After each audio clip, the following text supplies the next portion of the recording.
Warm and wet. In the tropics, it's warm and wet all year. Many rainforests grow into tropics.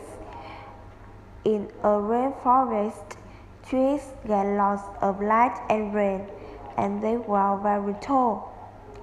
Many animals live in warm, wet rainforests. Monkeys live in trees and they eat nuts and fruits.